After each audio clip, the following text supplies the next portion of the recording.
एक शांत जंगल में नदी के किनारे एक बहुत बड़ा जामुन का पेड़ था।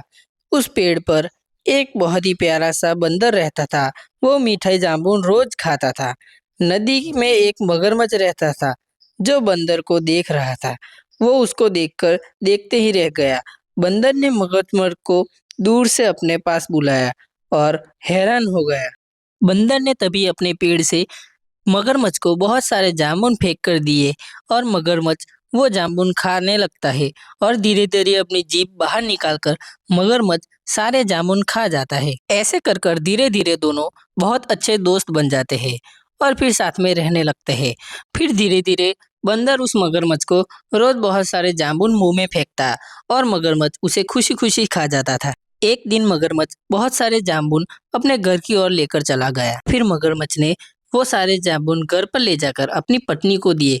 पत्नी ने उस जामुन को धीरे धीरे खाया। पत्नी उसको देखने लगी पर पत्नी को जामुन बहुत अच्छे लगे और पत्नी बहुत ज्यादा खुश हो गई। जामुन खाकर मगरमच्छ की पत्नी को एक बहुत ही बड़ी लालच आती है और वो आसपास देखने लगती। फिर मगरमच्छ की पत्नी उस बंदर को अपने घर पर लाने का कहती है पर मगर नहीं मानता है और फिर दोनों बंदर के घर पर चले जाते हैं और फिर बंदर को अपने घर दावत पर बुलाने का कहते हैं और फिर मगरमच्छ भी अकेला जाता है और फिर बंदर को कहने लगता है कि तुम मेरे घर पर आना। ऐसा सुनकर बंदर बहुत ही ज्यादा खुश हो जाता है और वो झूमने उठता है और फिर आगे जाके बंदर इनविटेशन मिल जाता है। फिर बंदर अपने इनविटेशन को देखकर थोड़ा सा सोच में पड़ जाता है पर वो आगे कुछ नहीं सोचता और जामुन के पेड़ पर चढ़ जाता है और धीरे धीरे नीचे उतरने लगता है। तभी नीचे मगरमच्छ आके खड़ा होता है। बंदर धीरे से मगरमच्छ की पीठ पर शांति से बैठ जाता है और फिर मगरमच्छ धीरे धीरे पानी के अंदर ले जाता है। फिर मगरमच्छ अचानक से बंदर को कहने लगता है कि हम तुम्हारा कलेजा खाना चाहते हैं। बंदर ये बात सुनकर शॉक हो जाता है और फिर बंदर मगरमच्छ को कहने लगता है कि मेरा कलेजा मैं झाड़के पर भूल गया हूँ, इसलिए तुम वापस चलो। और फिर बंदर वापस अपने घर पर जाता है।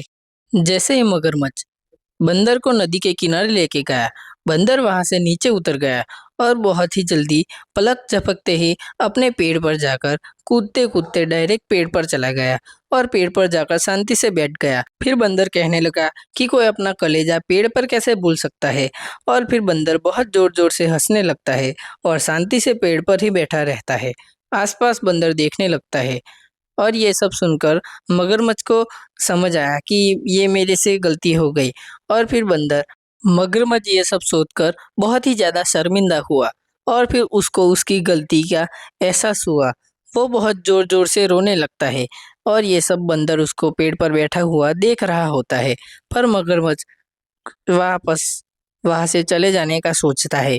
बंदर अपने पेड़ पर शांति से बैठा हुआ मगरमच्छ को देखता है और बहुत ही ज्यादा रोने लगता है और फिर मगरमच्छ धीरे धीरे अपने पानी के अंदर वापस जाने लगता है और फिर मगरमच्छ पानी के अंदर वापस चला जाता है। मगरमच्छ शांति से अपने पानी के अंदर जाकर बैठ जाता है। जंगल वापस फिर से शांत हो गया। नदियाँ शांति से झूमने लगी। जंगल में फिर मंकी वापस अपने जामुन शांति से बैठकर अकेला अकेला खाने लगता है। पंछियाँ जंगल में उड़ने लगते हैं और अपनी आवाज से ची ची करने लगते हैं। शांति से बहुत सारे जामुन खाता और पूरा दिन पेड़ पर शांति से सोना